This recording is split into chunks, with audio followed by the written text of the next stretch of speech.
Welcome everybody. Good evening, everyone. Welcome back to TCR Trinity Competitive Racing. Well, TCR TJ is the Season 13 Golden Class Champion for Trinity Competitive Racing. Oh, let's go, dude! Yes! Jabbar on the podium! He's on it by a 10! Gentlemen, side by side through one. And Silent, and Seafreeze gets a half spin. Let's fucking go! Wheel bumping. DRS enable, let's do it. And Captain Blade battling it out for position. Captain Blade. Ickle, what the Then McChicken goes around and he also makes rewind down the front straight. Oh my god. I gotta check the heart rate. Why do we do this? Because of nights like this. Yo, welcome everybody to TCR Trinity Competitive Racing, and welcome to episode 3 of the Racing Debrief, TCR's podcast where we combine the world of e-racing, league racing, sim racing, and TCR with real-life motorsports and Formula One, a true racing enthusiast's listen. I'm your host, C. Freeze, alongside my co-host, Professional, and producer, D'Angelo, recording on July 24th, 2022. It just so happens to be a Formula One Grand Prix weekend for the French Grand Prix, and that is what we will be discussing in today's episode. So, without further ado, let's get into it. Professional D'Angelo, we have our first episode talking about an actual Formula One race, and it was, I don't know how you thought it went today, but I thoroughly enjoyed it. Yeah, it's good to be back for episode 3. And I actually really enjoyed today's race for the French Grand Prix. I thought it started out a little stale and, let things develop a little bit, but it didn't disappoint, and there was a lot of action towards the middle and the end of the race, and there was lots of things that happened, and I'm sure as Formula One fans, there was a few that were a little frustrated again with a certain red team, and there's a surprise podium, and some of the other teams, got some good points, and the battle between Alpine and McLaren is developing more. So, yeah, it was a good start to the second half of the season, and I'm excited to see where how everything kind of develops especially with that new technical directive coming in at Spa in 2 races. So, yeah, I thoroughly enjoyed it today. And D'Angelo, what did you think? Yeah, I thought the race was pretty good, especially after first 15 or so laps. It got really interesting with strategy and all the overheating of the tires. And I feel like it really showed the top team's strengths and weaknesses, where their weak links are. And we'll get more into that as the podcast goes on. Absolutely. So coming into this weekend, when we go to the French Grand Prix, a lot of people think that, we're not going to get the best of racing, which I actually kind of disagree with. I feel like the racing's always, I feel like you might not have wheel-to-wheel battles, but I mean, even last year with Max and Lewis, there was a nice strategy battle. You really didn't know how it was going to play out. I think Max won it last year, so he went back-to-back. But obviously higher speeds, a lot more, I call them swoopy corners. The dirty area, yeah, I call them swoopy corners. I love it. Kind of like a Japan, they're swoopy corners. And it's hard to follow, but with these cars, they were able to follow quite nicely. And, you didn't have battles left and right, but, it wasn't like nothing happened. It was still a good Grand Prix. I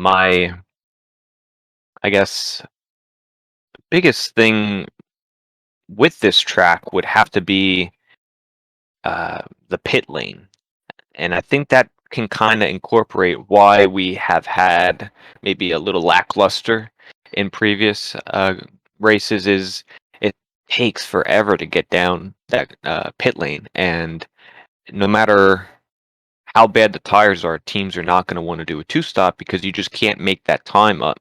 And I think if the pit lane was more closer to like a 20 22 seconds, more of a traditional pit lane. I think you might see a little bit more two-stop action.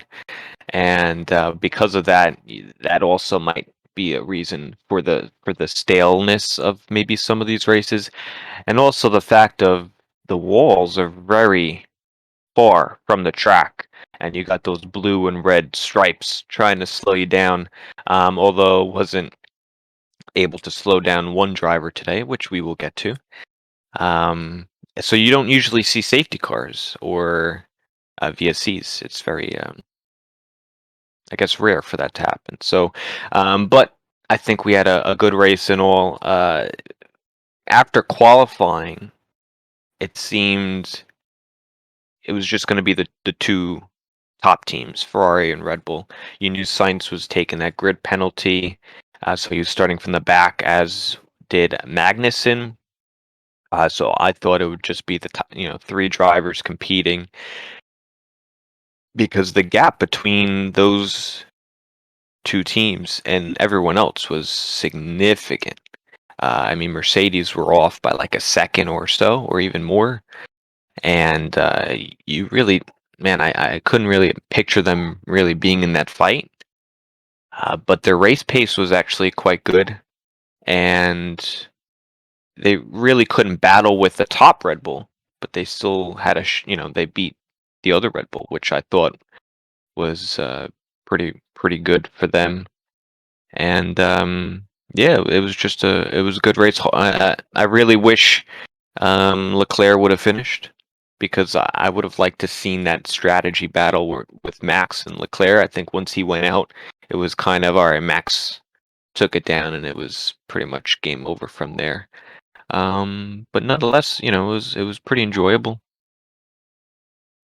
Yeah, I mean, just like Christian Horner said, he really wanted to see it play out. I wanted to see it play out too, because I didn't think that Ferrari's degradation was going to be as good as it was today. I know there were still blistering tires and all that, but they were still holding on, and I was surprised that Leclerc was going to holding off Max as long as he did. I thought that, I mean, maybe because of the lack of the slipstream or the lack of the DRS impact compared to previous years because of the whole ground effect stuff.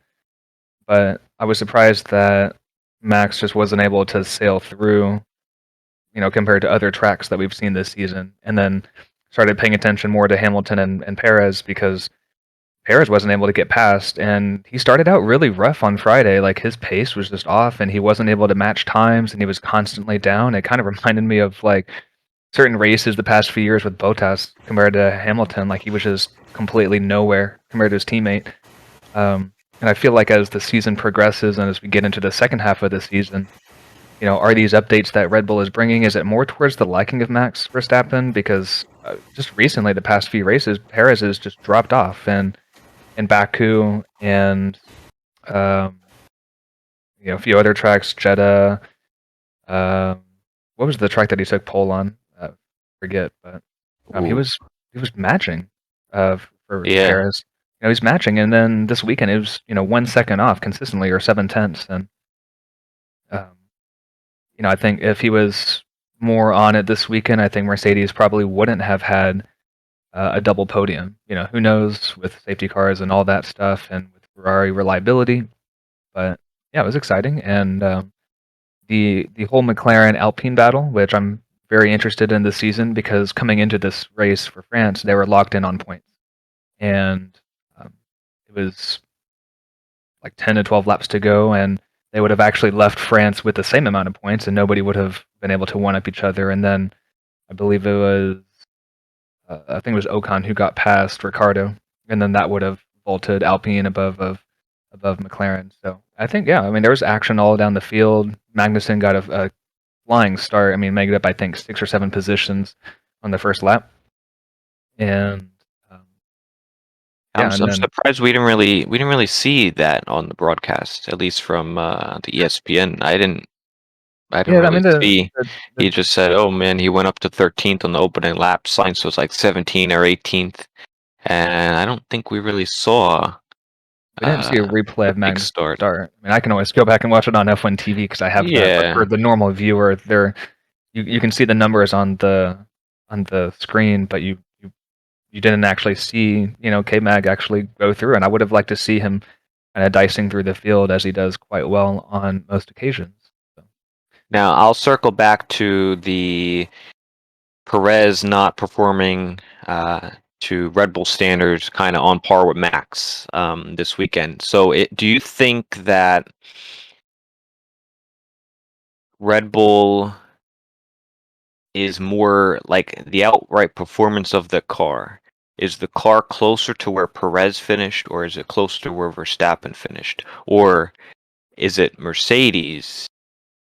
And where do you think their car is? Because if you think about it, is that just Max outperforming the car and doing Max things really good, really good performance, and Perez struggling? So that's why you're seeing the big spectrum of, all right, this driver's first and Perez is fourth.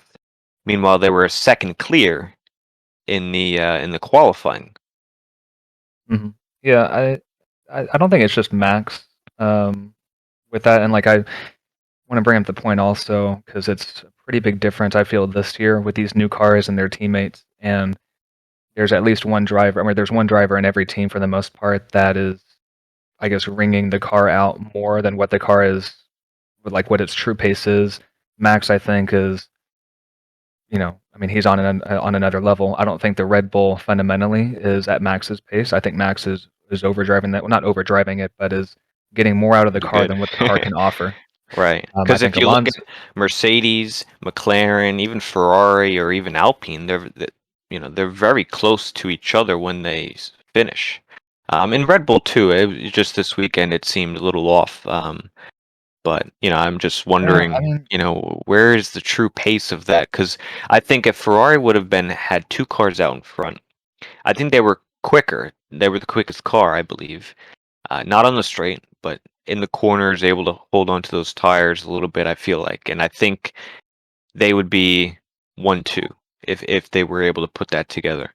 Red Bull would be right behind, and Mercedes, man, they really were able to fight with Perez when I really didn't think that would even happen, just because of the qualifying speed. And if Perez he's had that winning pace this season, so I just wouldn't picture them both Mercedes being able to beat him. So maybe that he was just really off with the setup and just wasn't able to get it. I think he'll bounce back, but the other teams, they're able to score. Wherever once, even Aston Martin's 10 and 11 today. So I feel like the teams are really close together this uh, season. I actually disagree. I think just because cars finish kind of close together, like the two Astons finished together, the two Alpines were kind of within each other. Same with McLaren and all. But if you look at the practices and look at the difference in times and the race pace times of what they do with like 4 or 5 laps at the end of FP2 and their qualifying pace for sure on most tracks and most events this season, Norris has, you know, is way stronger as a pace wise than Ricardo. Alonso is much better at getting everything he can out of the Alpine than Ocon. I think Leclerc to a point is, I mean, that teammate thing is a bit closer together, but Leclerc consistently is getting more out of the car than Sainz, and that may be a driving style thing, that may be a car setup thing. Max started out, I think, or Perez started a bit closer to him, maybe because of the whole new car stuff. But again, like I said, as developments come through, you start to see this kind of gap building between Max and Sergio. Same thing happened with Lewis and Valtteri at Mercedes for years. And on certain days, Bottas could match and all that. And I think Russell and Hamilton may be a bit closer together because everybody had viewed George Russell as the next Lewis Hamilton or the next Max Verstappen or the next Schumacher or whatever. And from his GP2, F3, F2 days. I mean, at F1, he never really got to showcase that through Williams until now, Mercedes. So I think George is a special one. But and then Gasly and Tsunoda. Tsunoda has Yeah, that raw that speed, but one's Gasly's Gasly is on true. another. No, I Um, agree. No, I agree definitely with that. There's a certain number one driver for the team, but even though Mercedes finished second, third, there was a big gap between second and third. So seems to be the Hamilton nature did of the really track. good. Norris, pretty much has had Ricardo's number.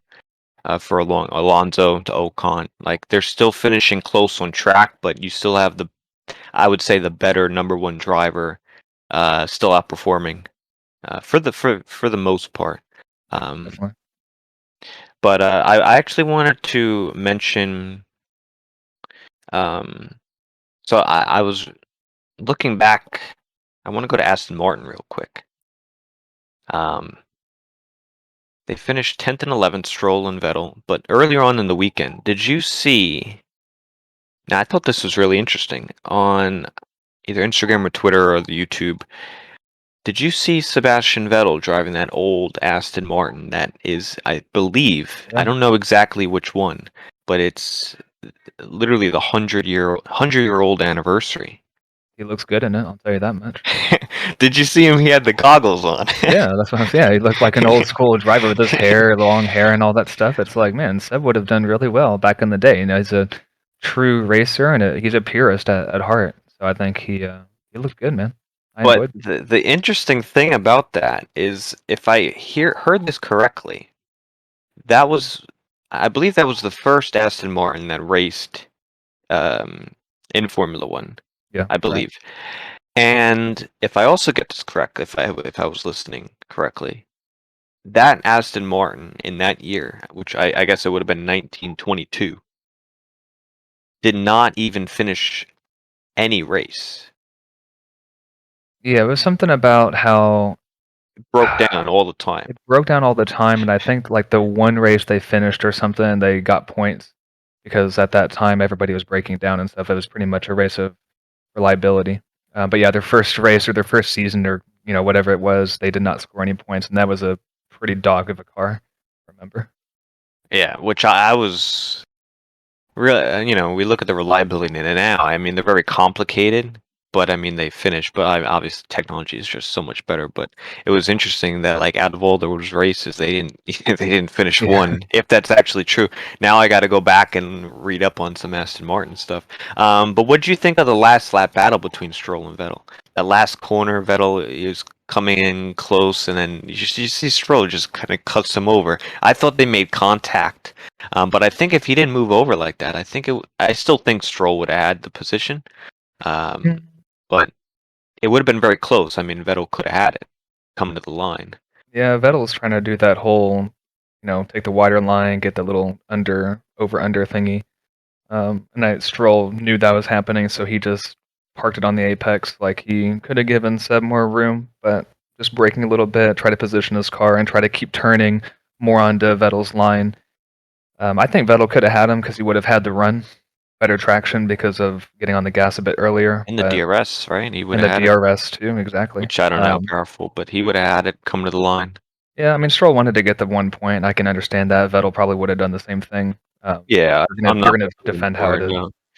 I just think it's pretty cool. Like, I think the last few races, they've been like qualifying like 12, 13, 14, and even worse, like, outside the 20th. top 10. But they still find a way to really get in and grab a point or so. So if they could figure more their qualifying, it's kind of like Mercedes. They're I was gonna say qualifying, it's like Mercedes. although they have enough pace to be still up there, opposed to Aston Martin there. But it must be like a manufacturer thing, because the Williams too. I mean, they're not really the best qualifiers, but they are able to come back a little bit more in the race. I don't think it's a manufacturer. Well, the only parts they really share is the engine.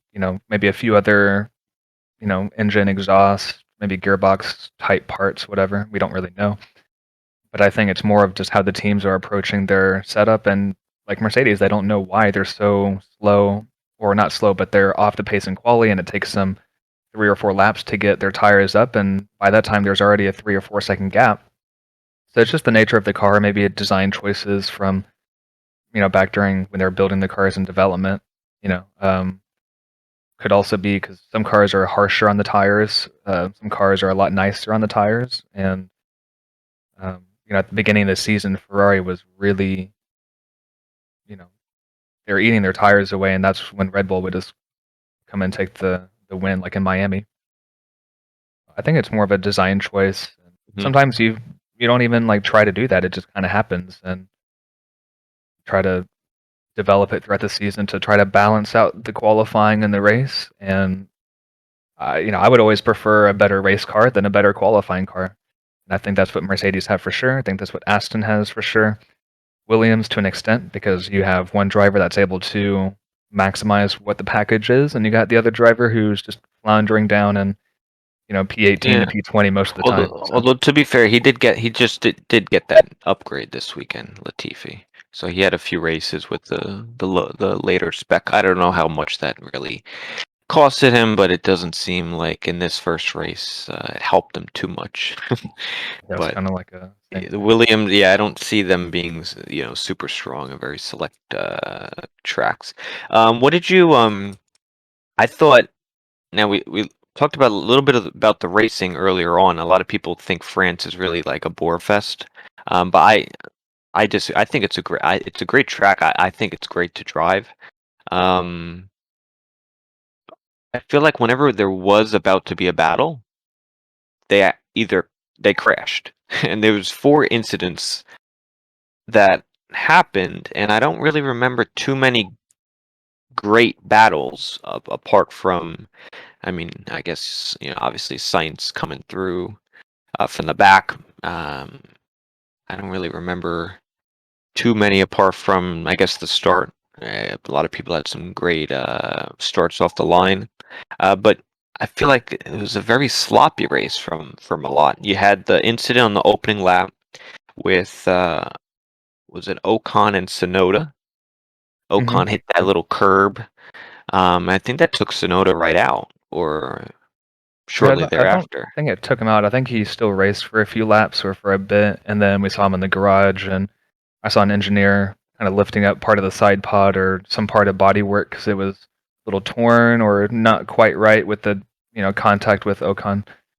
But I don't think he finished the race. I think it was just Gasly who finished, who again didn't have a great performance at his home track. But yeah, I think he's having a rough season overall. And AlphaTauri, I actually said in the Discord before the weekend had started, because I was watching the warm up and they said that AlphaTauri was getting big upgrades. So I just teased. I knew it was probably wrong, and it obviously was. But I'm like, is an AlphaTauri going to win this week? I saw that. I'm like, you It's never like, know. nah, Honestly, you no. never know if they come up but they didn't really get much out of that big upgrade. So maybe that's more for like a Hungary or another track. But then you also had the incidents with, you had later on with Russell Perez. Russell sent it down the inside. He thought he was entitled to space. He went all the way to the outside of the track, pretty much pushing Perez off, but he's claiming that Perez didn't give him much room. Stewards didn't look at it.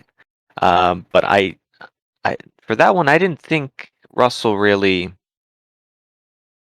had control of his car to really. He just kind of like sent it in there, and I feel like he was the one to push Perez off. But nonetheless, it was still fair racing. I think Perez was still able to keep the position, which I think was right because Russell didn't fully make that overtake. But it was just, I guess, a little sloppy, in my opinion.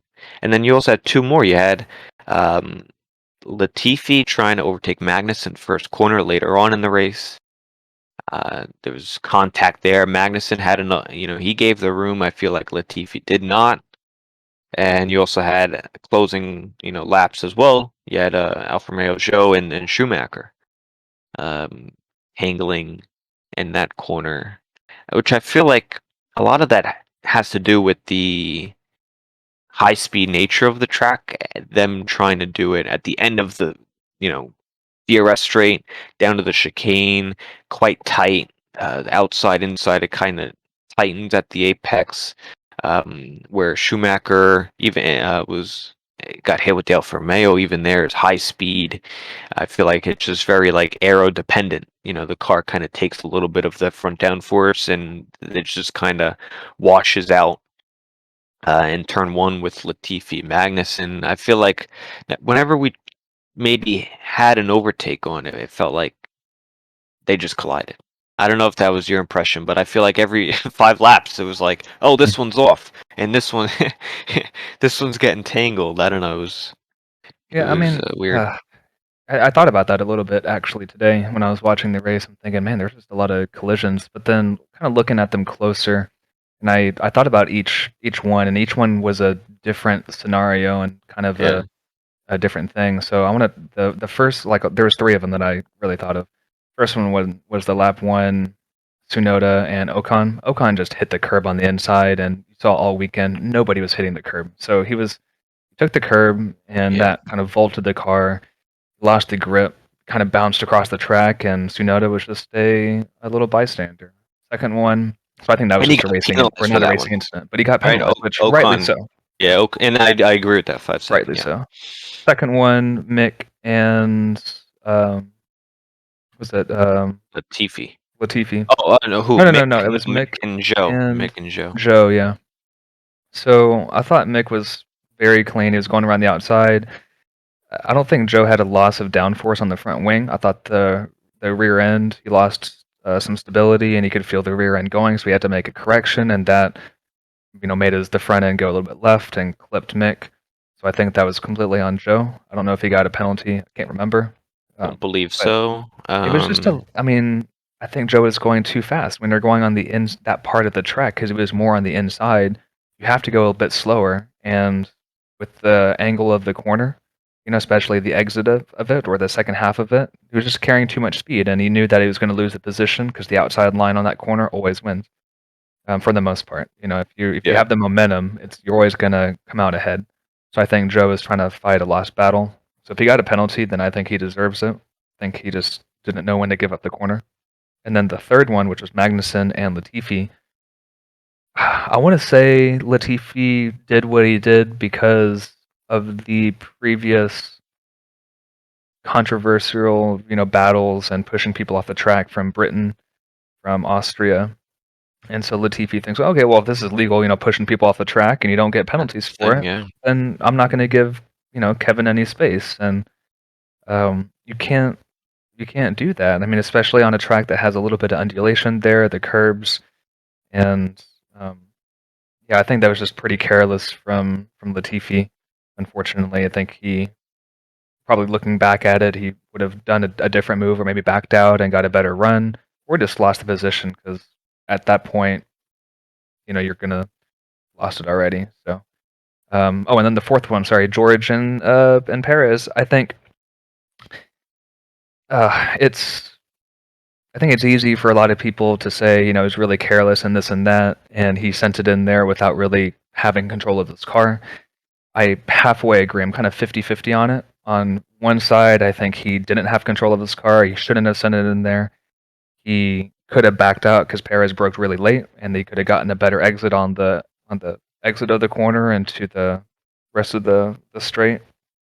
But on the other hand, we've seen the exact same move time and time again from a certain driver that is leading the championship right now, and I call that the Max move because you send it in there, and the other driver either has to back out or they're going to wreck and have contact. And time again, Max has done the exact same move, where he sends it in. He's the car behind from a long way back. He runs his car to the outside of the corner, keeps his car on the track. But if that outside driver doesn't give space, there's going to be contact. And I saw the exact same move today with George and Perez. So I think it was right for him to not get a penalty. I'm surprised the stewards didn't even look at the incident. I thought they would have looked at it, but deemed it as a racing incident.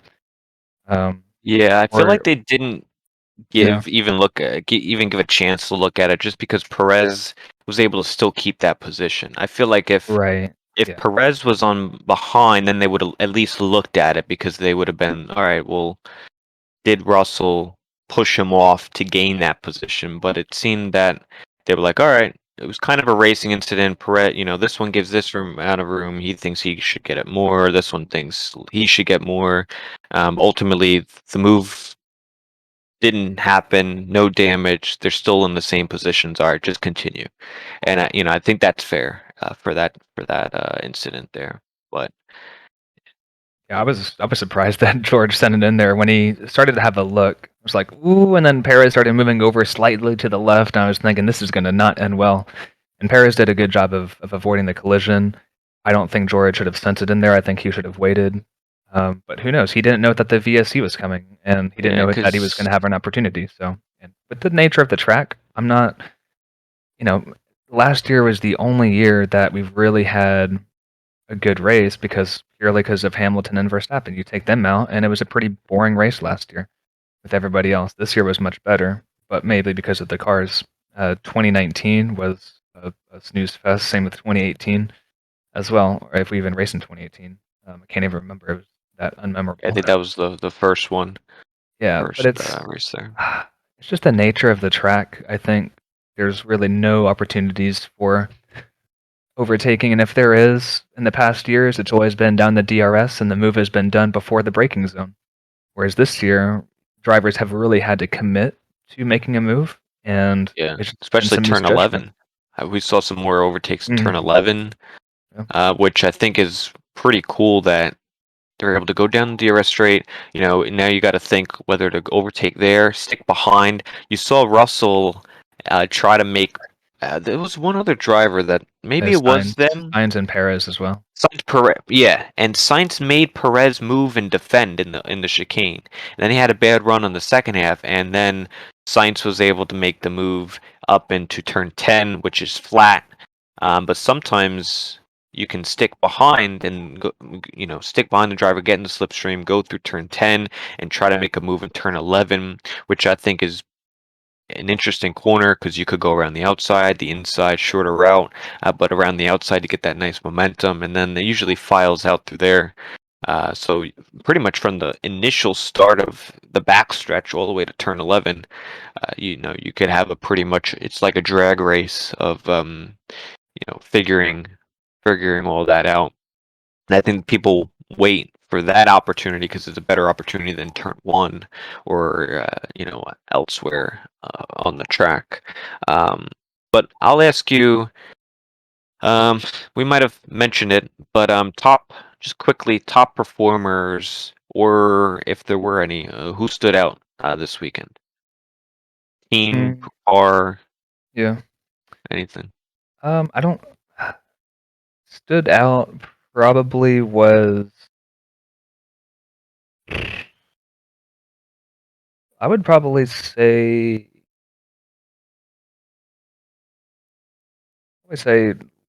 Ricardo a little bit.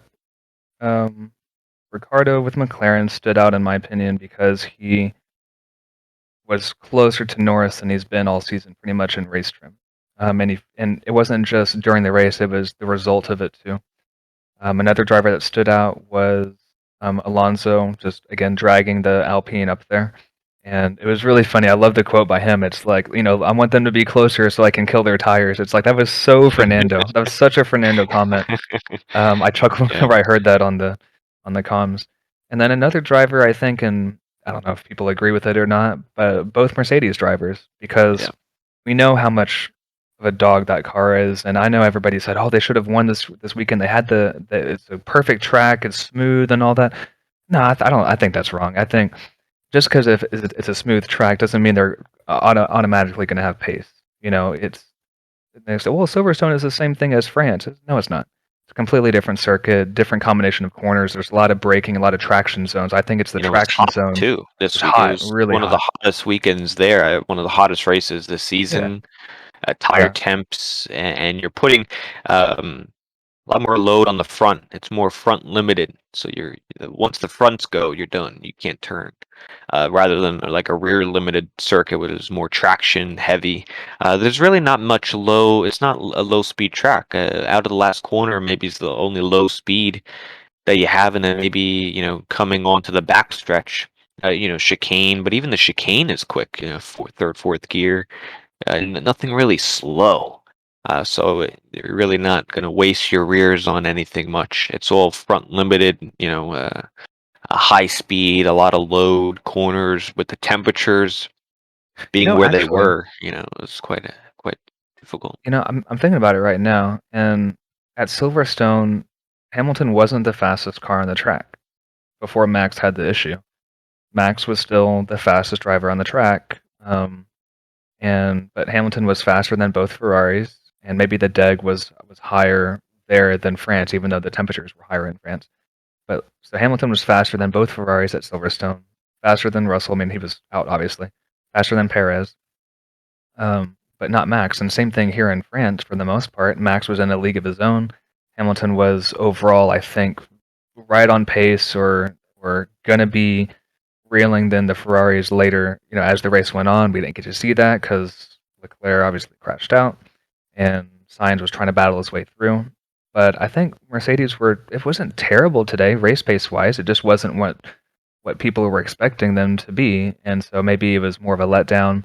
The gaps overall between the teams were bigger than I think people expected, and um, yeah, I think that's just the nature of the track and the heat as well. So we get to other traditional tracks like Hungary, Spa. Obviously, when the technical directive comes into play, that'll be really interesting. That's something I'm really looking forward to see how it shakes up the grid if it does at all. Um, but yeah, I think I'm excited to see where how Mercedes does in the following few races, along with Ferrari and Red Bull. We'll see. Yeah.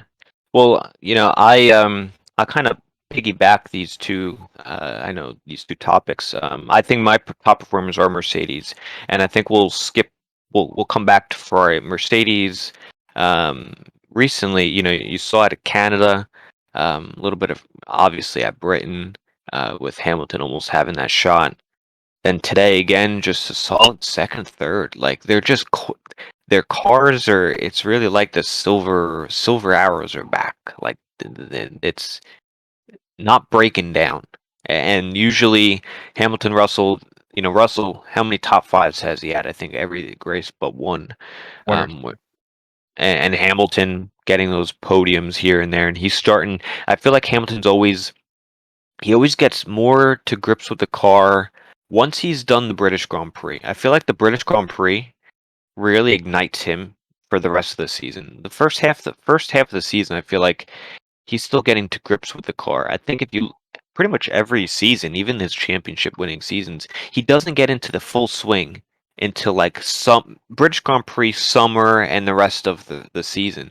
So I want to see what he's got left, and I feel like they're still, they were second off in quali, but the race is there, but they're still going to need to find a second to really take the fight as far as quali trim. So if they could figure out, I think they kind of know their struggles earlier on and they're starting to figure it out. And I'm just, don't underestimate them. I mean, they didn't win the drivers last year, but they are your constructors champions. And I'm not saying they're going to go out and win it because they are quite a ways back, but they still bring those consistent finishes. And man, we have Hungary next week, then we have the summer break. If they somehow come back after the summer break and they figure this stuff out, I mean, you have I think they have the strongest driver pairing on the grid, Russell Yeah, and I agree. Hamilton. Russell's done great, and he's only going to get better in a top team. Like this is his first half of season, and he's like matching Hamilton. They're 6 for 6 in quali, and he's got more points. Obviously, it's all dependent, but at the end of the day, he's got more points than Hamilton. I still think, I do believe. Yeah, I think it's a small handful, but 143 to 127, Russell to Hamilton, and that's just base. And he's only 1 point behind Sainz, is Russell. Um, but I think you can't underestimate them. And I'm not a Mercedes fan. I would say I guess I'm more Ferrari and other teams. I don't really hate any team. But I think it would be cool as a spectator, as more of an unbiased spectator, I guess, to see them come back and just dominate after the summer break and win the yeah, constructors. I mean, that'll be something, how wouldn't cool would it? that be?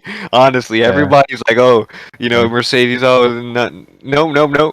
Ferrari keeps making mistakes.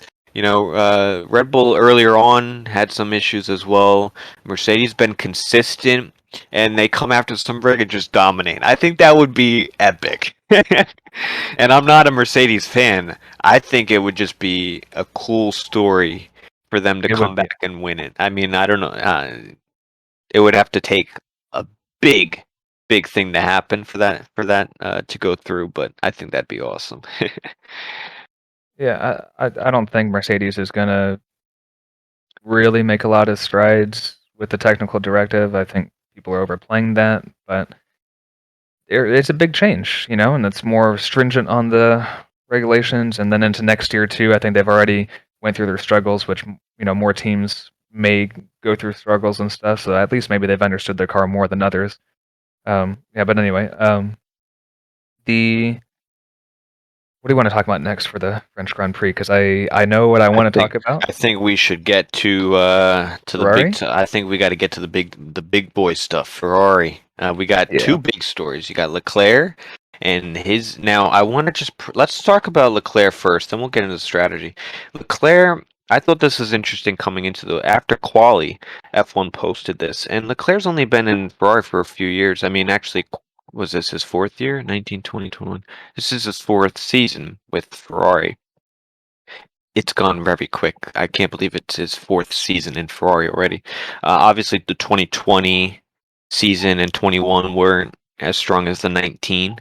Um, but on the entire history of Ferrari for pole positions, Schumacher leads with 58. Um, did you see this list, professional, or no? Who about Uh, pole positions? Because I I want did to not ask you. know. I want to. All right. Who do you think? Because obviously you would have guessed Schumacher first. He has 58.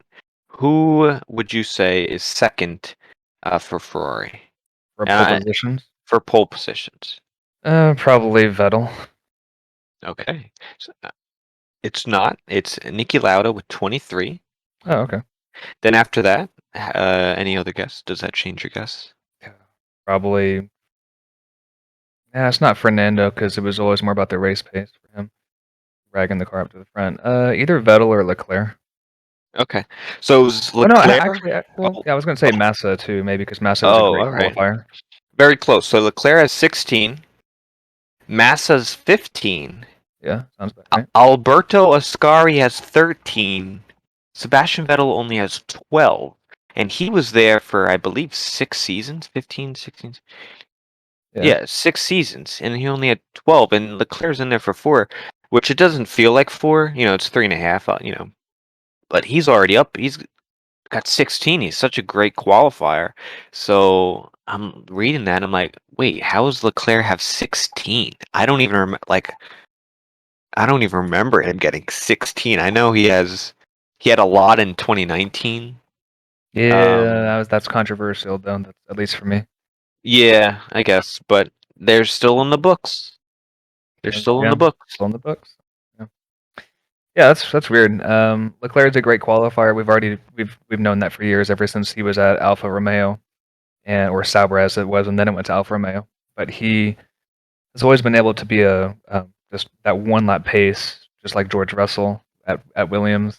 So Leclerc and the Ferrari, when it's more of a qualifying car anyway, from 2019 and the season as well, it makes sense, And we've always known Max as a good qualifier as well, but I think the Ferrari is just a better overall one lap pace car compared to the Yeah. Red Bull, so that helps.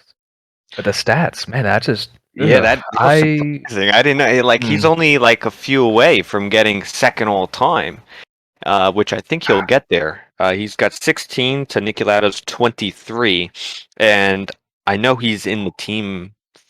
I think for at least I don't know what his contract's like. I don't know, D'Angelo. Maybe look at his contract, see if you can find when he's there until. But I think he's got a great chance of being second all time. I doubt he'll get 58, but I mean, he's young. But yeah, so then in the race, it was weird because I literally blinked and then I see him in the wall. I'm like, what the hell happened? But I was still in bed. I watched in the morning, I so have I his didn't get up or I have anything. his contract pulled up. Oh, you do? Oh yeah. He is signed until 2026. Oh wow. So like pretty much another 4 years. Yeah, because I do remember that when I looked this up as well just now. I remember that he has the longest Ferrari contract ever, Oh wow. even longer than Schumacher. Well, I feel like that's kind of a trend, right? I mean, you see a lot. You see a lot of the young guys getting long contracts. I think Lando, obviously Max has been at Red Bull forever. The teams want to lock them up, which makes I would want Leclerc, in my car. But after today, it really makes me question because he was just leading. I feel like just controlling the race, ready to pit. Max just pitted. I blink. The cameras didn't really catch it right away, but the next image you see is him in the wall. And they're like, "Oh, who's he out? He's out. He's out." So I'm thinking to myself, "Well, where the hell did he crash? Because the walls are forever." So far away, it's like I'm you like, have to run a mile to touch him. "What? Did the brakes fail on him? Like he just went like in Italy, and just went Right? Yeah. parabolica? Like what did he do?" A scary crash, man. I was very surprised, and then I was like, "Oh man!" Then they were thinking. Then the big thing was, "Oh, was it a mistake or was it a throttle issue?" And I think we don't necessarily know because if you look at the interview with Leclerc, he says it was his mistake. It was just a mistake, but he didn't look at all the data or anything. But then some people were saying it might have been the throttle or something. But I think it is just a mistake, because even if the throttle spun in the mid corner, I don't think he would. Like I just think he was carrying way so much speed on worn tires. Yeah, I mean, like the initial crash I saw, it was too much speed, and that was pretty obvious from the onboard. But then you have the engineer when he crashed, and the whole throttle. People think the throttle's stuck, and the Red Bull engineer even mentioned it in the cool-off room before we couldn't hear anything anymore. Which I don't think this was just today. They cut out the audio all the time in other race cool-off rooms and whatnot, or we don't even get to hear the audio. Yeah. So it wasn't just today, but the Red Bull mechanic did kind of let slip that the throttle position had stuck open or something. But he might have just been. My intention with that, I thought that engineer was just reading or watching the broadcast, and then you heard the broadcasters mention the throttle pickup, and it might have been that. Yeah, And but then they had when he it on the crashed, radio. But I feel like then who was the guy next in the co-com? It wasn't Brundle this week. What's his name? I was watching the F1 TV. Oh, you were watching the other one. I Oh, have I Ben was Edwards. Oh, it was Paul and Helen DeResta. Palmer. Yeah, Paul DeResta. He was like, "Oh, maybe he also thought he put too much speed into it, and the reference to the throttle was afterwards trying to find reverse or something, or throttle was sticking at the afterwards." If it was sticking, though, the wheels would have still been spinning as he would have. I mean, I guess the brakes, but wouldn't there still be a little bit of wheel spin or something? I don't fully Yeah, buy when I whole throttle load. heard the radio, I thought he was saying, "I don't have the throttle. I don't have the throttle," meaning he can't reverse. get into reverse because the throttle's not working. That's what I got out of it. But I could be wrong. But I think we'll know soon, maybe what it actually was. But let's say it was a true mistake. I mean, that's a huge mistake. That's kind of embarrassing. I think that reminded me of Vettel's crash at Germany in 2018. I was just about to say that. Vettel was leading the championship, obviously, and it was it was a slow, pathetic crash. I mean, it was raining, and it is a difficult corner, and you're locked up, and there was a lot of pathetic crashes at Germany, Hockenheim, on that final corner. You had the drag strip, and as soon as the car gets on there, you're right in the wall. So you had a lot of crazy wrecks. But actually, that was the year after, I believe, that crazy race, because 18. It was 2019. Yeah, you were right. Yeah. But it's just the nature of the track. So that really some people say that ruined his chance at a title. But it's not for sure that he would have won that season. But it definitely didn't help. And here too, Leclerc says he had the better car. He lost 25 points today, meaning he thinks he had that in the win for sure. I don't think so. If it was a win or if it was second, I think he still lost out on a podium, and it was a big mistake. I mean, I can't. I don't know, and at the beginning of the season when he won the opening race, I think he won like the first few races. He You only know, won one race. No, he won Australia, did and he? he didn't win again No, but he won Austria. Bahrain, Australia. He won. He won the first two, He but got there a was a few huge podiums. spell between the. Yeah, because Max won, I think, the second race or something at Jeddah. It was very close there, but I really trusted Leclerc in that car. Like as far as you don't really expect him to do many mistakes. And then you had Sainz. How many spins and wrecks he have? Australia, Imola was such a weird wreck out. Time and time again, it's like, man, you can't even trust him in the car. And that also reminded me of Vettel and how many spins he had in 2018 once he made that wreck at Germany. How many spins did he have afterward? I mean, you have Quite a lot. USA, Italy. yeah, Italy, Japan. So many that it kind of derailed him in that season. But I'm thinking to myself, well, man, if Leclerc's leading and this happens to him, Sainz, I think, starting to come back a little bit, but man, I really can't trust a Ferrari driver as much as I can trust like one of the Mercedes or even Max and Red Bull. Even Perez, you don't really see Perez being, he either has it or he's a little off like this weekend, but he's not going to throw it in the wall like that. So it's funny you said all that because I've been thinking a lot about Ferrari recently and just why are they struggling so much? Like why are they have a championship winning car on pace and they're not acting and driving and running like a championship contending team, and it's honestly it's embarrassing. And I'm a Ferrari fan at heart, but it's so hard to be a fan this year and stuff with all the silly mistakes they're doing. And it goes back, I think, to years ago. I mean, the entire time Ferrari's been in Formula One since 1950, they've had older, experienced drivers in the car, at least balancing it out with one older, experienced driver and a younger driver. Leclerc Sainz pairing is the first time in the Ferrari's history to where it's been a Yeah. young, aggressive driver pairing, and I don't think it's working. They have Mattia Binotto, who I think is very soft. He's a technical director. He's not a team principal. And back in 2019, he was taking on the dual role of team principal and technical director. Well, we all knew how that ended up, you know. But not he's a technical director. He was a technical director when Vettel had a chance at winning in 17 and 18. That car was great, you know. But he just doesn't have the grit, doesn't have the will to run that team the way it needs to be run. It's Ferrari for crying out loud, and it's just back in the day, back in the 90s, the early 90s when Ferrari was really struggling, like late 80s, early 90s. Everybody kind of recalls that team as being too Italian. Schumacher came in, and there was very few Italians working in the team after a few years after he got the team together. The most successful Ferrari has been is when it's been pull people, wherever you can get them. And I feel like Ferrari recently, it's been the most Italian team it's been in years. And I feel like that's hurting them.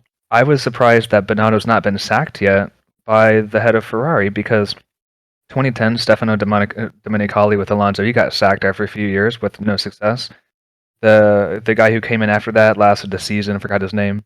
And then you had Arrivabene who came in, and I think, Maurizio Arrivabene. I love that guy, and he was so emotional, so passionate, and whenever he had Ferrari He under was a his true realm, Italian. he was raw. He was grit. He was like aggressive and stuff, and that they had the best chance of winning since Alonso's time, and even since Raikkonen and Massa. And I feel like Ferrari has taken the wrong direction in their driver pairing.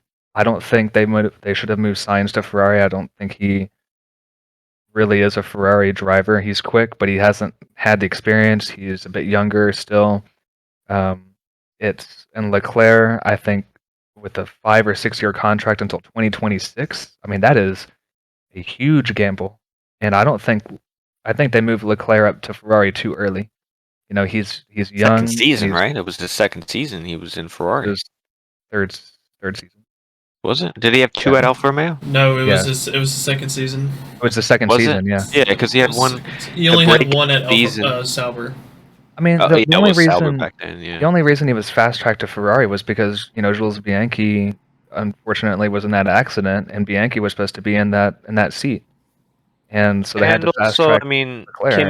Kimmy's performances weren't, I mean, he was past his prime. He was just racing to race. I mean, he yeah, wasn't. which he was a veteran driver, but he wasn't enough to really support Vettel. But he's still able to develop a car and able to set up a car and give really good feedback. A lot of people say that he's one of the best at giving feedback on cars and such, especially from his McLaren days.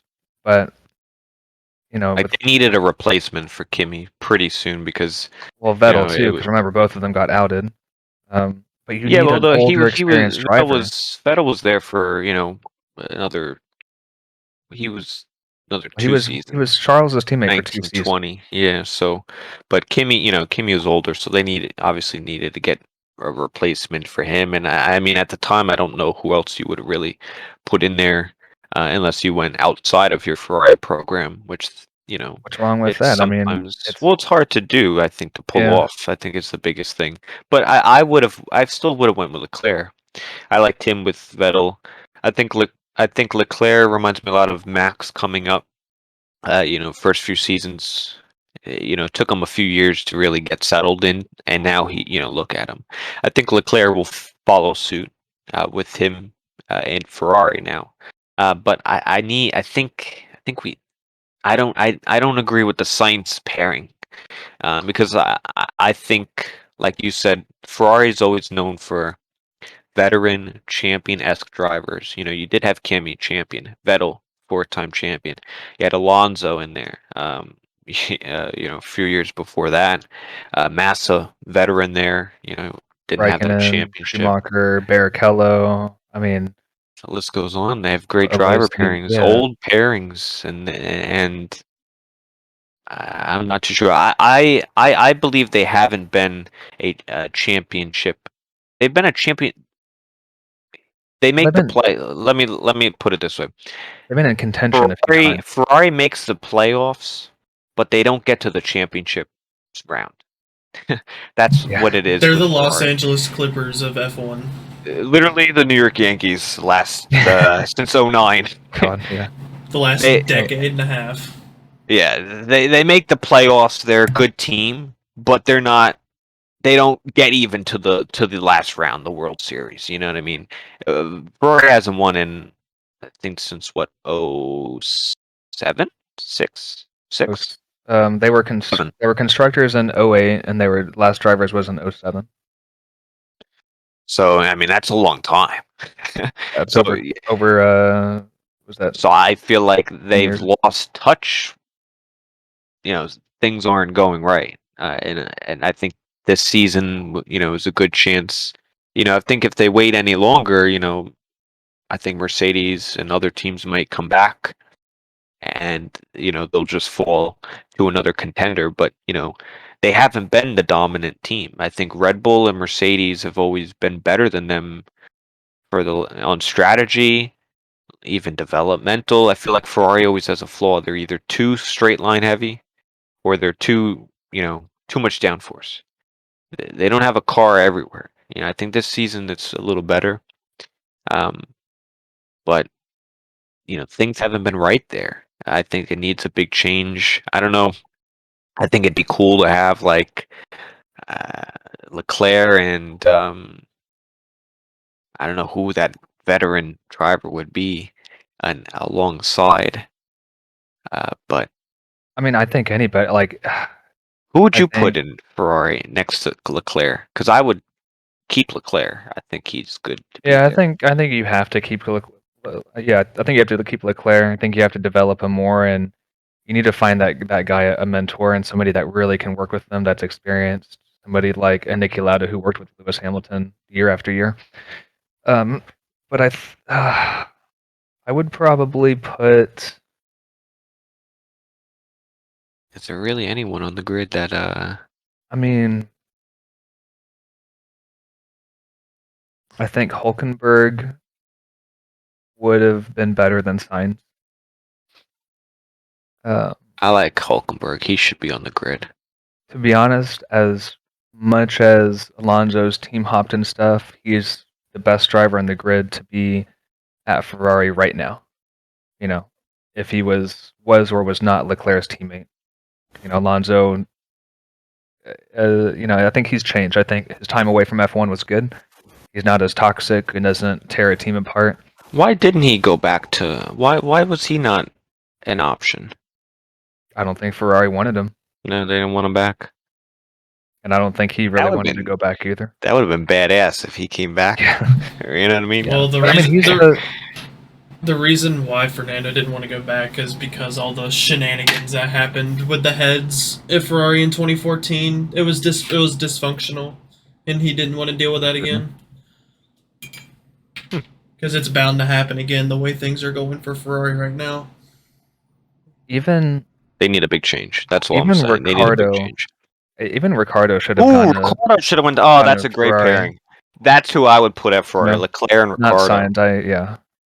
Ricardo is he's got that race winning experience. You know what? I don't think Ricardo. I think I misspoke. I think I would put Kevin Magnussen. I was Because thinking him too. Ricardo is really That was sensitive actually to the the car first and stuff. person I thought, but Magnussen's been there a while. He has yeah, experience. You know, and he's yeah. a quick guy. You forget that he actually raced at McLaren for 1 year. Yeah. So interesting. All right. Well, what did you think? So obviously, big mistake on Leclerc's part. Oh, sorry. I was going to say one more thing. Sorry to interrupt. Go ahead. I think Leclerc is making these mistakes and is not really thinking on how to win a championship. He's not in the right mentality. You know, I think he's overestimating how to beat Max and how to beat Red Bull, and I think he's just not really in the right headspace right now. And he sees the points difference. He's a pretty emotional guy, so I think he's letting that kind of take the best of him. Yeah. I mean, this is his first championship contention, so it's his first time in Formula One that he's had to deal with that. And starting out the gate, it worked out great, and people thought, "Oh, the year's over." And I'm like, "Come on." How he had a good gap in the beginning, yeah, sure. Then I feel like the media kept asking him, "Oh, are you how are you thinking about the title?" And then he started thinking about it, and then it kind of went south, and now he's 60 something points back, or he's not even. Yeah, no, he's second. He's 170 to Verstappen's 233. But obviously big mistake today. I personally think big changes need to happen in the management leadership of the team to bring some common sense into it, because now we'll talk about the strategy, last big thing that happened. Now, I think I have I guess the minority view. But with Sainz, so obviously he started on a hard tire, then he pitted onto the mediums because that's the only other really tire to he could have put on to give him the best shot. And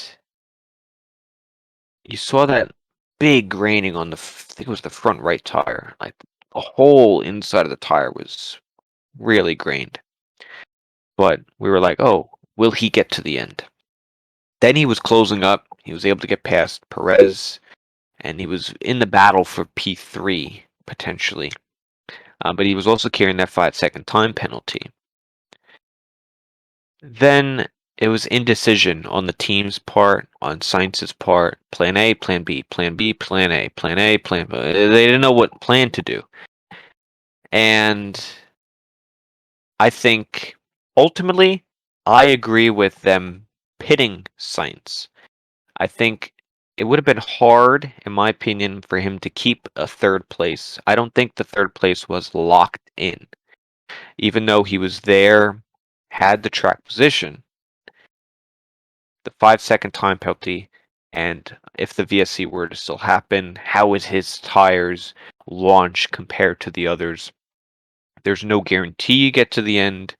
The mediums to go that amount would have been very difficult. And I think because of Leclerc going out earlier on, I think it kind of forced Ferrari to kind of play it safe. Can you imagine if they would have kept him out and something bad were to happen? Let's say he did get a puncture, for extreme measure. He would be getting no points, and it'd be a 0-day, really bad day for Ferrari. I think Sainz was limited because he started on the hard tire. The mediums would have went forever. He was carrying that 5-second time penalty. I agree with the call of pitting him and claiming that 5th place, which he was able to get. But I don't agree with the way they did it. The indecisiveness, the lateness of the call as well. They gave him 10 laps at the end, I believe, to work on that fresh tire. I feel like you should have split the stints. If you knew you were going to pit ultimately, maybe go a little extra laps on the first set and then maybe a little less on the last set, just in case a safety car comes out. You give your chance an opportunity. Maybe it wouldn't have mattered, but I feel like I would have went a little bit earlier, and just kind of go with it. Because Sainz was complaining on the radio, I need to know what I'm doing. If I'm going to the end, I need to conserve more. If I'm pitting, I can push more. But let me know what I'm doing. And it's not the first time that's happened. Ferrari's like, all right, we're thinking about plan A or plan B. Yeah, of course. You're not going to pit 5 times. It's obviously going to be plan A or plan B. But you have to let the drivers know, hey, this is what we're doing. Commit to it and work with it so they know how to drive. And then the last point I have with Ferrari, and I know the team radios they don't always align perfectly, but the team radio was quite long and the battle was also quite long. So at some point there had to have been discussion of Ferrari talking on the radio, literally while Sainz was overtaking Perez. Was it Perez? Perez, Yeah, it was yeah, Perez. Perez. And they're like, Sainz is getting frustrated. He's like, come on, guys. What are we doing? Like, I'm literally trying to overtake here because you said we're going to the end, and now all this stuff that I'm doing doesn't really matter. You're literally talking to me while I'm trying to do my job. Like, shut up! I'm trying to work here, and they're not giving him an answer. And it reminds me of Britain, of when the team's trying like to tell Sainz to get a cushion so Leclerc leading on old tires. That was another bad strategy call. They didn't pit Leclerc; they kept him out, and they wanted Sainz to hold the rest of the pack up to give Leclerc a chance. And Sainz is like, "No, guys, this isn't. Trust me on this. This isn't how it's supposed to be." And was true. He went on to win the race, and it's not in Britain. It wasn't Sainz's fault that Leclerc didn't pit. It was the team. But I think at the end of the day, I think Sainz would have got 5th, in my opinion. You could have risked it. Potentially, you might have gotten 3rd. There's also no guarantee. I just didn't like the indecisiveness of the call. That's what got me under, and I think that comes down to the management strategy and just lack of commitment. Just commit to something and do it so the drivers know what they're going to do. Yeah, it's the inexperience of fighting for a championship, and especially with the current team and the current drivers and stuff, and they're acting very indecisively, and it's costing them a lot of points. And it's like, man, that's yeah, it's frustrating. I can't imagine how frustrating it is for the drivers. I mean, obviously the message delays or the radio messages are delayed, by a few seconds or 5 or 10 seconds, whatever. So maybe the team wasn't speaking to him right at the point of, the second to last corner and then the overtaking out around the outside, which was fantastic, into the last corner. I don't think it was at that one moment in time. But when you can see a battle brewing and a battle happening, like where are these eyes? Are they on a computer? Are they looking at the TV to see this battle? It's like they had no idea that Sainz was battling with Perez. It's gosh, it's like missing your mouth with a spoonful of oatmeal, and you just put it in your hair or something. It is bad. Like it's embarrassing, and it's oh gosh, I'm Have you surprised ever the tried drivers that? aren't Have you ever? losing their. I've not tried that before. I Oh, don't know okay. how I came up with that, but I come up with these weird analogies It's a great sometimes. And analogy. yeah, no, I do the same thing when I teach too. But that's the point. Um, God, I can't imagine. Like, I'm wondering how the drivers have been able to hold their tongues this long after so many mistakes. I've never seen a team with this much of a chance to win a championship, and they've completely. They only have one thing to blame, and that's themselves. And it's I hope they figure it out. But the longer they do to figure this out, Mercedes is coming, Red Bull is going to develop. You know, who knows? McLaren or even Alpine may be a contender next year, at least for race wins.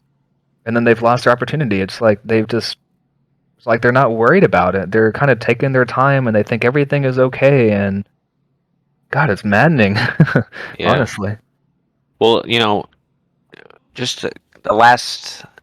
If you look earlier on in the race, you saw Haas pulled both of their drivers in very early, Yeah, give them clear air. They knew they had the pace. and ultimately it did hurt them. Because it wasn't technically the right strategy call, the way the race played out, but the team committed to that strategy. Said, "This is what we're doing." Boom, they went in, they did it. It ultimately didn't work out, And they but learned there from was. that, you know? Yeah, and now they know. All right, maybe next time we'll do one for one. You put one guy on this strategy, one on the other, or maybe we'll delay it by whatever it is. But Ferrari, man, the amount of times it's like stay out, stay in, stay in. It's like, and it's not the first time that's happened. And it's just frustrating because the drivers need to know, so they know how to drive. Was it Leclerc? I don't remember what race, but it was like the entire time they're saying, "Oh, or Vettel." Remember, in his last season, it was Vettel in his last season. The entire time they're like, "All right, you're gonna be pitting," and then they're like, "Oh, how about? What do you think about staying out?" And he's screaming at him like, "Staying out? What do you mean staying out? Like I literally, why do you tell me right now?" They could have saved the tires and stuff. And yeah, yep. And I don't remember what race, but it was Vettel in his last season. It's like, man, but hopefully they get it together. I've never seen them get it together in my stint of watching F1, and I've never seen them have a strong second half. So besides maybe 19, where they had a good middle of the summer, but they never really finished strong. So we'll see if they can do that. We know Mercedes and Red Bull do historically, and other teams as well. But we'll see if they could keep up and do something next week at Hungary. But last final thoughts, race rating, 1 to 5 stars. What would you Oh, give the French one to Grand five. Prix? Thought we were doing 1 to 10. I Ooh, was no, ready to give a number, and we're doing I one to like this. five. I like the stars, star rating. Kind of like a movie, right? Like a movie review, race Yeah. review. Or I mean, you could do number two. We could do both. No. We can do ratings. I think the ratings are actually a good idea. I would give it a.